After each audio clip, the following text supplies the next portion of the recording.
Hi, hello friends. Welcome back to our channel. As we know, during these times, many are turning COVID positive, and we have been getting lots of calls and queries regarding the use of steroids in this COVID, the two mild COVID patients. And many issues are concerned with how to recognize when this mild COVID patients will go into moderate or severe COVID, and what is the role of steroids in such conditions. So in this video we'll be just seeing how to use steroids, the dosing, and first of all why to use steroids in COVID.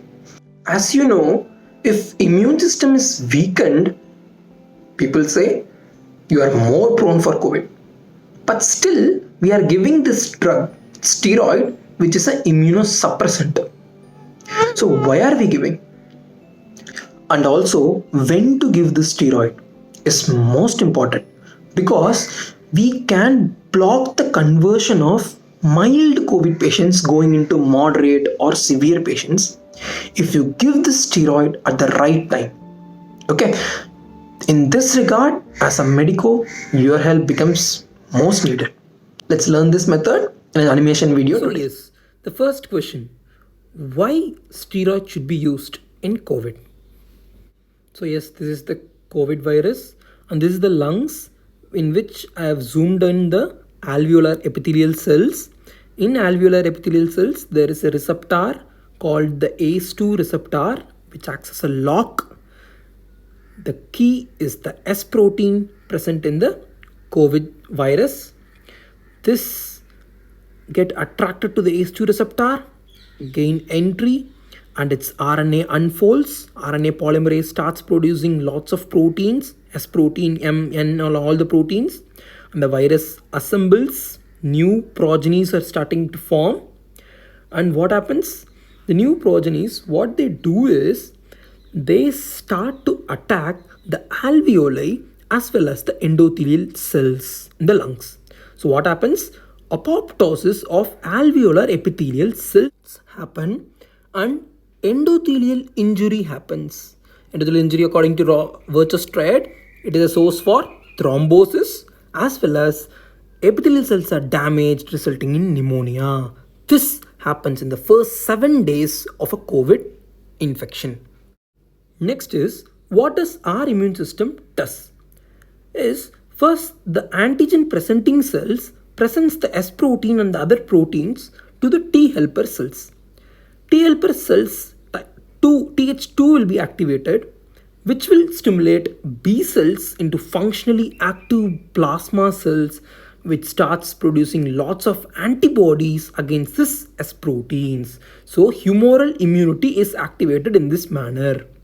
Next, the T helper cells can also stimulate T helper 1 cells, which stimulates cells like macrophages and lymphocytes, which is the cell mediated immunity or the cellular immunity, cytotoxic T cells.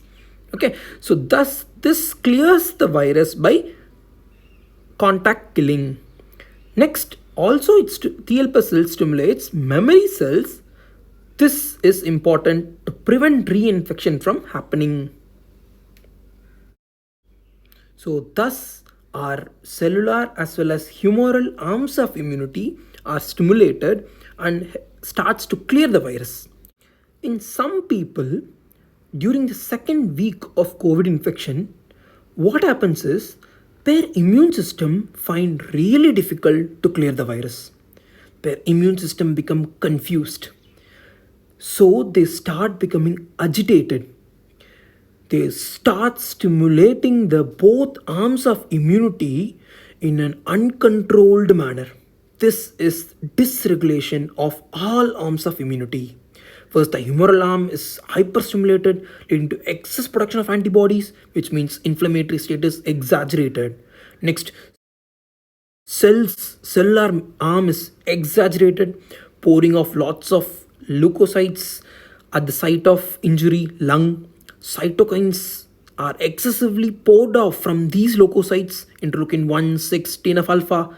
This is the cytokine storm, resulting in exaggerated inflammation, thrombosis, as well as injury to the lung, which is the ARDS, acute respiratory distress syndrome. So now you see all the pathogenesis started with dysregulation of immune system, hyperstimulation of immune system. Now becomes the role for steroids to suppress this over dancing immune system. Thus, steroids reduce the mortality in COVID, inhibiting the progression to ARDS. So now you will ask one question, that you are showing all these pathways, but how to detect this cytokine storm?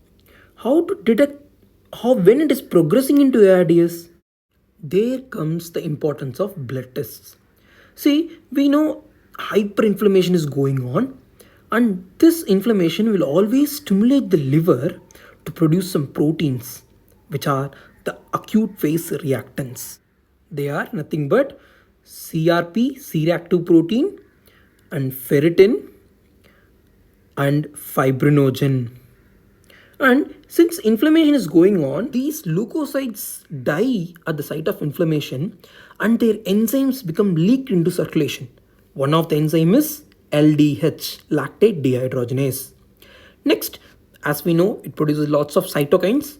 Main one we should know for COVID is interleukin 6.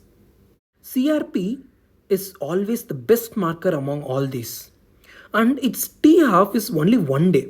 That's why whenever we see for the progression, we will be repeating CRP every 2 days, 3 days, because its T half is only 1 day and good for follow-up. Thus, we know now when to start steroids. So if you see the days after COVID infection, this holds good mainly for mild COVID cases. 1 day before the symptoms and 3 to 4 days after symptom onset is the period of transmissibility. They will transmit COVID in this period.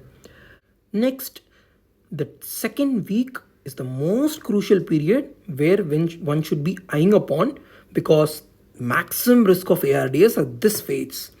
So day 7 to day 10, here comes the role of steroids, immunosuppressants, plasma therapy to suppress the overstimulated immune system. Next is after day 9, the virus won't replicate. If you have a chance to see the patient at day 3 to day 6, then you can actually do a bedside test which can predict the conversion of mild to moderate or severe COVID, which is nothing but the 6-minute walk test. Measure the oxygen saturation before and after walking for 6 minutes. If the saturation falls by 5%, then it indicates COVID pneumonia and they have high chances to go into ARDS phase. So what to do? Before this, we will learn the clinical criteria of classifying COVID into mild, moderate, severe. It's based on two parameters, respiratory rate as well as saturation on room air, not on oxygen. So mild category, any upper respiratory tract infection or fever with less than 24 respiratory rate and more than or equal to 94 saturation on room air. Next, moderate, any one of the following with more than or equal to 24 per minute respiratory rate, less than or equal to 93 on room air, and severe COVID with anyone more than 30 respiratory rate, less than 90 saturation. So in a mild COVID patient, you are doing this 6-minute walk test and you are finding his saturation is dropping more than 5% before and after walking.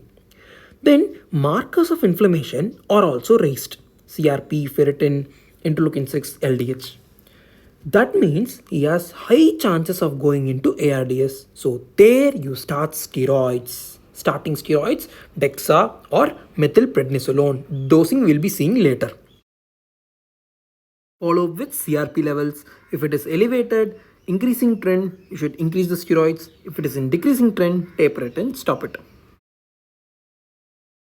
Next question comes.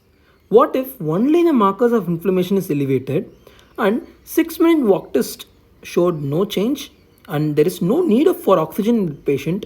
Then what will you do? Then assess the patient clinically, look for persistent fever like temperature 101, 102, or persistent cough, or the shortness of breath has started to happen. If it is no, then no need of steroids now. Wait and observe, repeat the markers and see. If it is yes, then consider starting steroids. See, these are not some written protocols, these are just practical observations and trial results.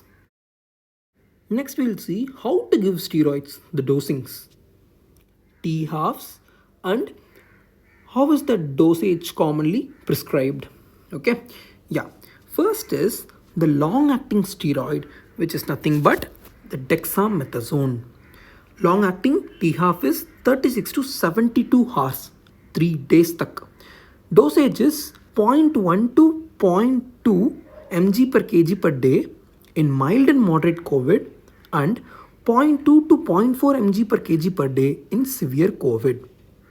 And the dosage prescribed is for mild moderate 6 mg OD to 6 mg BD, and 6 mg BD to 12 mg BD in case of severe COVIDs, considering 60 kg as the ideal body weight.